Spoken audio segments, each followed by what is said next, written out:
गजपति महेन्द्रगिरी उद्धार है पर्यटकों मृतदेह गतकाली अपराह्न से निखोज थे। मृतक होती कटक जिला नियाली ब्लॉक ओलटपुर विनोद जेना।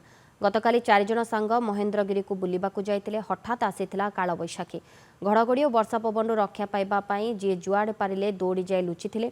3 जण भीम मंदिर भितर आश्रय नहीं।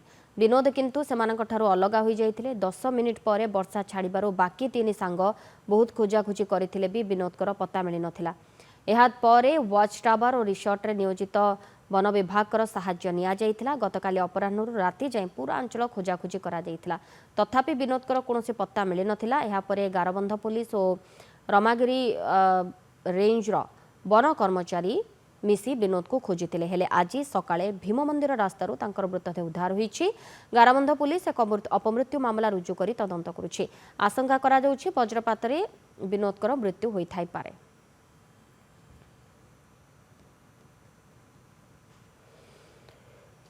तेबे महेन्द्रगिरी पर्यटकों मृतदेह उद्धार होईछि। गजपति रिपोर्टर सरोज बीरा फोन लाइन आम सहित जोड़ी।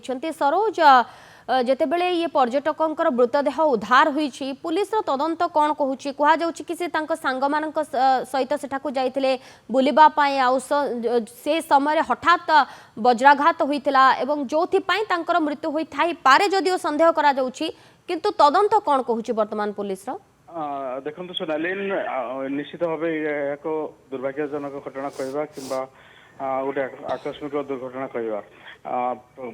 महेन्द्रगिरी भाया एक पवित्र स्थान जहाँकि पर्यटन स्थल माने बहुत भीड़ रहे, दूर दूरांतर आसती। गतकाली 4 जण सांग मिसिकी प्रथमे पारालाखिंडी आसिले। पारालाखिंडी आसिला परे से पारालाखिंडी जाइथिले महेन्द्रगिरी। महेन्द्रगिरी पहुंचला बेलू जेहेतु अपराह्न समय होता और काल बैशाखी आशंका भी थिला। प्राय संध्या समय खरादिन काल बैशाखी रोचे से जाइथिले, किंतु जिते पहाड़ उपर बुलूले से टाइम हठात 10 मिनट पर्यंत प्रबल वर्षा एवं पवन जोर बहीला से जी जुआड़े रक्षा पाइबा दौड़ी किंतु 3 जण गोटे साइड थिला बेले अन्य जने जे थिले जे विनोद जेना नामक जे मृत व्यक्ति जहाँ अच्छे सी अलग स्थान को चली जाइए। समय से खोजिले किंतु पाई पारे, किंतु तापर पुलिस को अवगत कले। पुलिस जानिला पर पुलिस भी राति वन विभाग सहित सहायता खोजाखोजी करते, कि आज सकाळे जिते भीम मंदिर रास्ता मृत शरीर पड़ता देखते। प्राथमिक आकलन पुलिस वज्राघात मृत्यु होता आकलन कर बर्तमान साइंटिफिक टीम घटनास्थल पहुंची अनुधान कर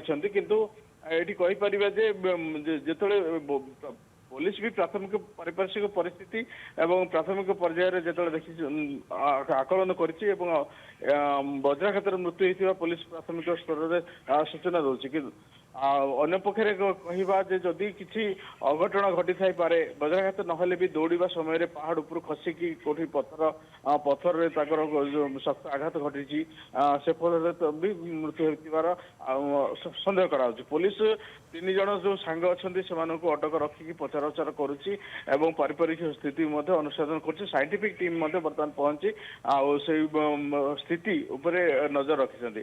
निश्चित भाव आम कहीपर जो 4 जण सांग जाइथिले किंतु कौन सी अप्रीतिकर परिस्थिति से सब नथिला, किंतु निश्चित भाव जो प्राकृतिक दुर्विपाक ही घटी आकलन करा। धन्यवाद सरोज, आपन समस्त सूचना पाई। सरोज बीरा गजपति रिपोर्टर ए संपर्क में अधिक सूचना देउथिले।